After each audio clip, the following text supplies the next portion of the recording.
Hi guys, I am advocate Kavya Jawar और आज जिस बारे में हम बात करने वाले हैं वो बहुत ही डिबेटेड टॉपिक है रीसेंट टाइम्स में। और ये वाला matter the constitution bench of the supreme court के सामने पेंडिंग भी है। So let us go through it. ये मैटर क्या है, किस बारे में है और सुप्रीम कोर्ट में चैलेंज में क्या है। सो बेसिकली इन दिनों जो बहुत न्यूज़ में है वो है एक आसाम अकॉर्ड। ये एक इंस्ट्रूमेंट है जो साइन किया गया था 1985 में between various political parties at that time. और जो present the then state government and central government है उन लोगों के बीच में। This was an arrangement basically sought to filter जो भी इलीगल माइग्रेंट्स पाकिस्तान से या बांग्लादेश से आ रहे थे, असम में स्टे कर रहे थे, उन लोगों के लिए एक बेसलाइन सेट कर दी थी कि इस दिन तक आप इंडिया में आ सकते हैं। यदि इस दिन के बाद इंडिया में अगर आप आए तो आप इलीगल कहलाएंगे और आपको वापस डिपोर्ट किया जाएगा।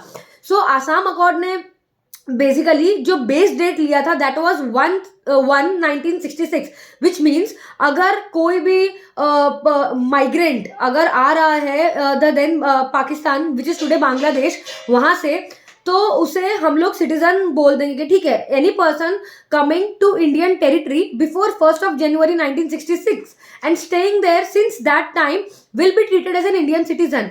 यदि कोई इंसान आफ्टर 1166 या बिफोर 25 मार्च 1971 उस पीरियड के बीच में आता है तो उसे हम इमिडिएटली सिटीजन नहीं कहेंगे। उसे कुछ टाइम के लिए यहाँ पे रहना पड़ेगा। सबसे पहले उसका काम होगा as and when the person comes to India, उसे एक ऑथोराइज्ड ऑफिसर के पास जाके ये कहना पड़ेगा कि the time the date when I came in और अब मैं यहाँ रहना चाहता हूँ। Basically intention to stay within the territory of India. उस पर्टिकुलर पर्सन या उसकी फैमिली में से किसी का भी नाम अगर इलेक्टोरल रोल में होगा जो 1951 के इलेक्शंस हुए थे तब, तो वो नाम डिलीट किया जाएगा और 10 साल के लिए उस पर्टिकुलर इंसान को जो वो पर्टिकुलर पीरियड में आया है बिटवीन 1166 एंड और बिफोर 25 मार्च 1971, तो वो पर्टिकुलर पीरियड के लिए अगर कोई आया है तो उसे 10 साल पहले यहाँ रहना पड़ेगा। उसके बाद ही उसका नेम वापस इलेक्टोरल रोल पे चढ़ेगा and he would be deemed as a citizen of India. Now the third important category, जो थर्ड बाइफर्केशन था, वो ये बोलता है यदि कोई इंसान 25 मार्च 1971 के बाद या तो 25 मार्च या उसके बाद आता है तो उसे हम तुरंत डिपोर्ट कर देंगे and he can't have the benefit of being a citizen of India. So ये डेडलाइन सेट किया था basically to infiltrate all the people who are coming from outside the territory of India to ensure that violence ना हो और Indian citizens जो है कोई बहरूपिया जिसे हम कहते हैं वो इंडियन सिटीजन बन के ना रह रहा हो। ये प्रोसेस उसके लिए इन्फिल्ट्रेट करने के लिए था। सो आज जो सुप्रीम कोर्ट में केस पेंडिंग है that is regarding this process. कुछ जैसे I am aware about 2 cases because I am there in 2 cases. पहला आसाम पब्लिक वर्क्स एंड दूसरा आसाम सन्मिलता संघ। सो आसाम पब्लिक वर्क्स क्या कह रहा है कि गवर्नमेंट ने 1951 में जब वो माइग्रेंट्स आए थे उसके बाद डिसाइड करने के लिए कि कौन इंडियन सिटीजन है और कौन नहीं है, एक NRC that is national register of citizens जो तैयार किया था उसे अपडेट करेंगे और उसमें हम 1971 को बेसलाइन बना लेंगे।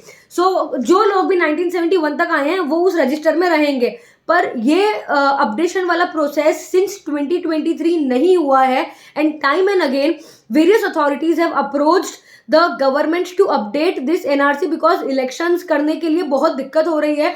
समझ ही नहीं आता कौन इंडियन सिटीजन है और कौन बहरूपिया है। So a lot of vote bank politics are going on और उनका कंसर्न ये है। So what they are suggesting is that एक सिंगल इंटीग्रेटेड सिस्टम बना लीजिए, कंप्यूटराइज्ड डेटा, और 1951 का कैप लगा दीजिए जो कि आर्टिकल 6 ऑफ कॉन्स्टिट्यूशन में कहा है कि 1950 तक यानी अगर कॉन्स्टिट्यूशन बना है तब तक कोई आ रहा है तो वो सिटीजन है, उसके बाद हम कैप कर देंगे। तो वो ये कह रहे हैं आसाम पब्लिक वर्क्स जो मैटर में पिटिशनर है that should be the only date जो बेसलाइन लेकर चलनी चाहिए और जो 1966-71 वाले फंडे हैं वो हटा दो। उसके पहले जो भी आए हैं वो इंडियन सिटीजन है 1951 एनआरसी के हिसाब से, और उसके बाद में जो भी आया है वो इंडियन सिटीजन नहीं है, सिंपल, तो उन्हें डिपोर्ट कर दीजिए। गवर्नमेंट का union of India and the state government का ये स्टैंड है कि वो जनरलाइज नहीं कर सकते हैं because a lot of legal people have also traveled from the territories outside India. So you cannot adopt a process common में ही कि सबको भेज दिया जाए, वो रादर दे आर इंसिस्टिंग कि जो जुडिशियल अथॉरिटी स्टैब्लिश की गई है अंडर द फॉरेन ऑर्डर, जो कि ये डिसाइड करती है whether the particular person is a citizen और फॉरेनर या फिर इलीगल माइग्रेंट है, तो उसे डिसाइड करने दीजिए इंडिविजुअल केसेस। और हम ऐसा कोई कॉमन जो चीज़ है अडॉप्ट नहीं करेंगे कि हाँ इस तारीख के बाद हम लोग ऐसा कुछ अडॉप्ट नहीं करेंगे कि इस तारीख ये तारीख को बेस लेकर इसके बाद जो भी आया है उन्हें भेज देंगे, ठीक है। This is one, I share my opinion also. The second, Assam Sanmilita Sangha, this particular petition, what the petitioners are wanting to declare section 6A of the Citizenship Act that was amended in consonance with the Assam Accord, ये particular dates को set करने के लिए to be declared as illegal and ultra vires the constitution। क्यों?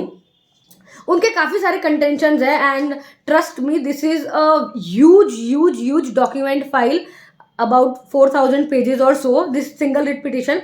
उनके contentions ये हैं, 6A ultra virus इसलिए है बिकॉज बेसिकली 6A बाद में बना है आर्टिकल 6 के बाद। तो जब आर्टिकल 6 एक बेस डेडलाइन सेट कर देता है 1948 या 50 के बीच में, तो बाद में अगर कोई भी आर्टिकल आ रहा है तो आप वो डेडलाइन एक्सटेंड क्यों करेंगे एक पर्टिकुलर सेक्ट के लिए? That would violate article 14, that would violate the locals का जो राइट टू लाइफ है, जो आसाम में ऑलरेडी रह रहे हैं, because now they are reduce to minority. और ये इंडिजिनियस पीपल ने पूरा टेरिटरी ऑक्यूपाई कर लिया है क्योंकि a lot of illegal migrants are staying there. और ये प्रोसेस क्योंकि बहुत टाइम ले रहा है, सो इनफिल्ट्रेट करना बहुत ईजी है और फिल्टर करना बहुत डिफिकल्ट है।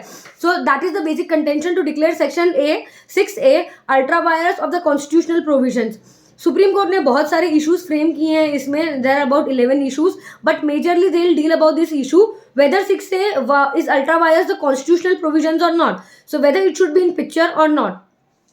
सो ये वाला मैटर है जो सुप्रीम कोर्ट में है, जो कि बहुत ही हॉट टॉपिक है because a lot of political things are also connected, a lot of lifes of people are also connected. और काफ़ी सारे लोग जो कि इलीगल नहीं कह सकते पर जो कि माइग्रेंट्स है, जो कि जेन्युइनली यहाँ सालों से रह रहे हैं, तो इसके भी दोनों कंटेंशंस है। Just because you are living here doesn't mean आपको एक वीज़ा मिल गया कि यस वैलिड लाइसेंस मिल गया आप रह सकते हैं। बट वो लोग जो काफ़ी सालों से यहाँ रह रहे हैं, जिनके फैमिली यहाँ पे है, अब ये प्रोसेस जितना डिले होगा उतना ही लोग बाहर से आते जाएंगे। और दिक्कत ये है कि यहाँ कोई कैप नहीं लग रही है, a lot of people are still coming. और पॉपुलेशन जो है आसामी स्टेट्स का वो दिन ब दिन बढ़ता जा रहा है। So locals are not increasing, but the infiltration is increasing. So that should be put to some rest. So this is the basic thing which is in challenge in the Supreme Court.